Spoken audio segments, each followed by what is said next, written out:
జరిగిన పరిస్థితి అందరికీ కూడా తెలిసిందే.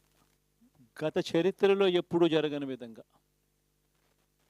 ఏకంగా 99% వాగ్దానాలు అమలు చేశాం.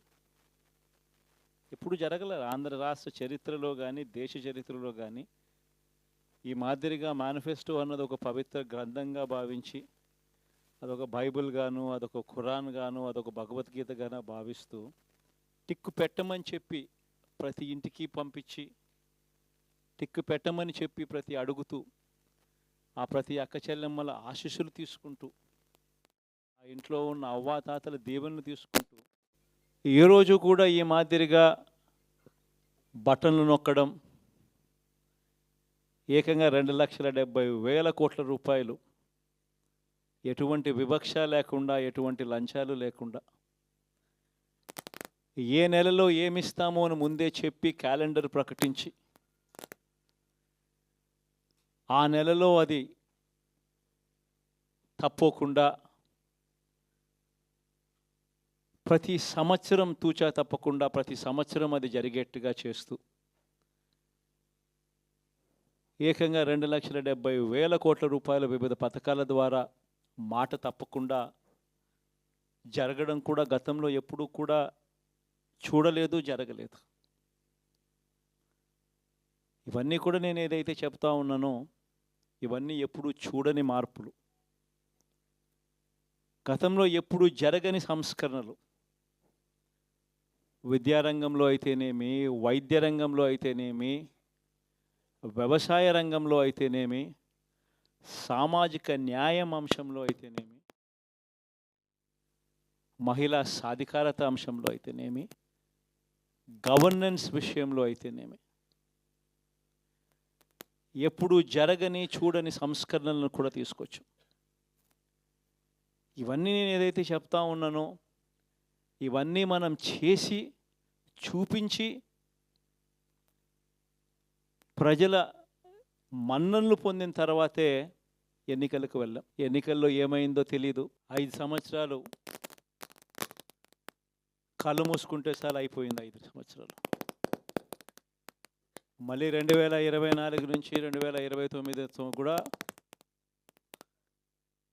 అదే మాదిరిగానే కళ్ళు మూసుకుంటే 2029 కూడా కళ్ళు మూసుకుంటే వచ్చేస్తుంది. ఇవి మనం గుర్తుపెట్టుకోవాల్సిన అంశం ఏమిటి అని అంటే సినిమాలో ఓన్లీ ఫస్ట్ హాఫ్ మాత్రమే అయ్యింది. గతంలో కూడా ఇదే మాదిరిగా పరిస్థితులు ఉన్నప్పుడు కూడా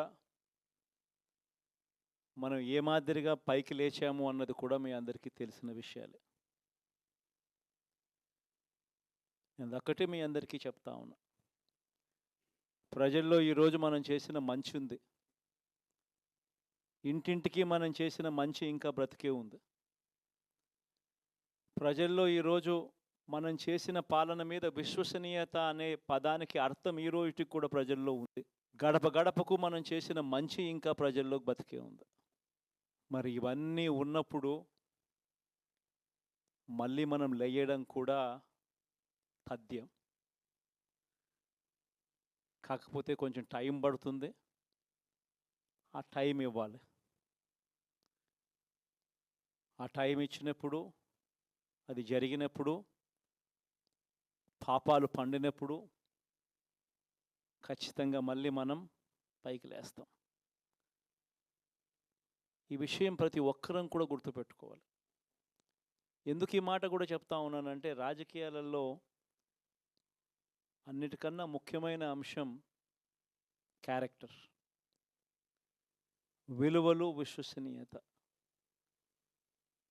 ఈ పదాలకు అర్థం తెలిసి ఉండడం రాజకీయాలలో చాలా అవసరం. రాజకీయం అంటే ఎల్లవేళలా అధికారమే కాదు. అధికారంలో లేనప్పుడు కష్టాలు ఖచ్చితంగా వస్తాయి. కానీ ఖచ్చితంగా కష్టాలు వచ్చినప్పుడు మనం ఖచ్చితంగా ఏ రకంగా రియాక్ట్ అవుతామన్నది మన చేతుల్లో ఉంది. విలువలు, విశ్వసనీయత లేని మనిషిగా రాజకీయాలు చేద్దామా, లేదా కష్టాలు వచ్చినప్పుడు ఆ కష్టాలను ఎదుర్కొని హుందాగా నిలబడుతూ మళ్ళీ 5 సంవత్సరాలు కళ్ళు మూసుకుంటే 5 సంవత్సరాలు అయిపోతాయి, మళ్ళీ 5 సంవత్సరాల తర్వాత మన పాలన వస్తుంది, మన ప్రభుత్వం వస్తుంది, అప్పుడు మళ్ళీ మనమే ఆందోళన ఎక్కుతామన్నది కూడా గుర్తుపెట్టుకొని అడుగులు వేస్తామా అన్నది మనలో ప్రతి ఒక్కరూ కూడా ఆలోచన చేసుకోవాలి. ఇదే మన ప్రభుత్వం అధికారంలో ఉన్నప్పుడు కులం చూడలేదు, మతం చూడలేదు, ప్రాంతం చూడలేదు, రాజకీయాలు చూడలేదు. చివరికి ఏ పార్టీకి ఎవరు ఓటు వేశారు అన్నది కూడా చూడకుండా ప్రతి పథకము కూడా డోర్ డెలివరీ చేయించాం మనం. అర్హత మాత్రమే ప్రామాణికంగా తీసుకొని ప్రతి పథకము, ప్రతి మంచి కూడా ప్రతి ఇంటికి డోర్ డెలివరీ చేయించాం. అలా ప్రతి మంచి, ప్రతి పథకము డోర్ డెలివరీ చేసిన ప్రభుత్వం మనదైతే, పాలన మందైతే, ఈరోజు కేవలం వాళ్ళ పార్టీకి ఓటు వేయలేదు అని మాత్రమే, ఓటుకు వేయకపోవడమే పాపం అన్నట్టుగా ఈరోజు రావణ కాష్టం సృష్టిస్తూ ఉన్నారు, విధ్వంసం చేస్తూ ఉన్నారు, ఆస్తులు నష్టం చేస్తున్నారు, కొడతా ఉన్నారు, అవమానిస్తూ ఉన్నారు. ఇవన్నీ శిశుపాలుని పాపాల్లో భాగాలుగా ఇవన్నీ అప్పుడే పాపాలు మొదలయ్యాయి. ఒకవైపున మనమేమో మనకు ఓటు వేయకపోయినా కానీ ఏ రోజు కూడా డిస్క్రిమినేషన్ చూడలేదు. అటువంటి వాళ్లకు కూడా మనం డోర్ డెలివరీ చేసిన ప్రభుత్వం పాలన మందైతే, ఈరోజు కేవలం ఓటు వేయలేదన్న ఒకే ఒక కారణంతో ఏకంగా కొడతా ఉన్న పాలన వీళ్ళది. ఈ పాపం ఊరికే పోదు. రెండవ పాపం చంద్రబాబుది కూడా అప్పుడే పండింది. బహుశా కేంద్రం ఈ రకమైన కేంద్రంలో ఈ రకమైన పరిస్థితులు బహుశా ఎప్పుడు ఉండిండవేమో. ఈ రకంగా కేంద్రంలో 240 ఎంపీలు మాత్రమే వచ్చిన పరిస్థితులు, రాష్ట్రంలో ఏకంగా వీళ్ళకు కూడా ఈ మాదిరిగా మంచి నెంబర్లు వచ్చిన పరిస్థితులు, ఎన్డీఏలో మళ్ళీ చక్రం తిప్పుతా ఉన్న పరిస్థితులు. ఇలాంటి పరిస్థితుల్లో కూడా ప్రత్యేక హోదాను అడక్కపోవడం చంద్రబాబు చేసిన మరో పాపానికి కూడా మరో నాంది. ఇలాంటి పరిస్థితుల్లో కూడా ప్రత్యేక హోదా మనం అడిగి తెచ్చుకోలేకపోతే రాష్ట్రంలో ఏ ఒక్క యువకుడు కూడా క్షమించడు చంద్రబాబు నాయుడు. మనం కొంచెం ఈ పాపాలు పండేదాకా మనం గట్టిగా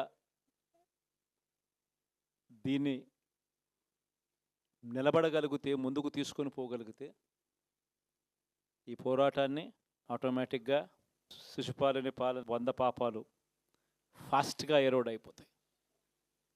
కాబట్టి ప్రతి ఒక్కరూ ఈ విషయాలన్నీ గుర్తుపెట్టుకోమని కోరుతాం.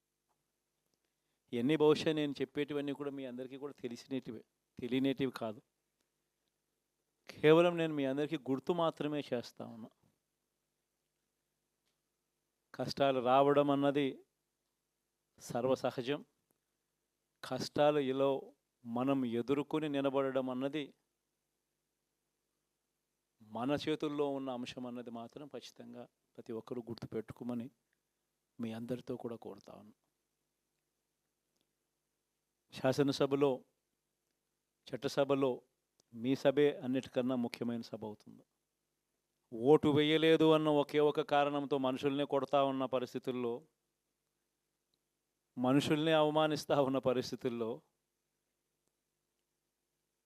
మనుషుల్నే బలవంతంగా ఆస్తి నష్టం చేస్తూ ఉన్న పరిస్థితుల్లో ఇక ప్రతిపక్షం ఉన్నది ఒకటే ఒక పార్టీ, ఆ పార్టీకి అవకాశం ఇవ్వాలా అన్న కనీస నైతిక విలువలు వాళ్ళు పాటిస్తారన్న నమ్మకం నాకైతే లేదు. కాబట్టి మీరు చేయాల్సిన పాత్ర గొప్పది, చాలా ఉంది అన్నది మాత్రం గుర్తుపెట్టుకోండి. రాబోయే రోజుల్లో యాక్టివిటీ లెవెల్స్ అనేది ఆటోమేటిక్లీ పెరుగుతాయి. రాష్ట్ర వ్యాప్తంగా ఉన్న కార్యకర్తలందరినీ ఎవరినైతే వాళ్ళు ఇబ్బందులు పెట్టారో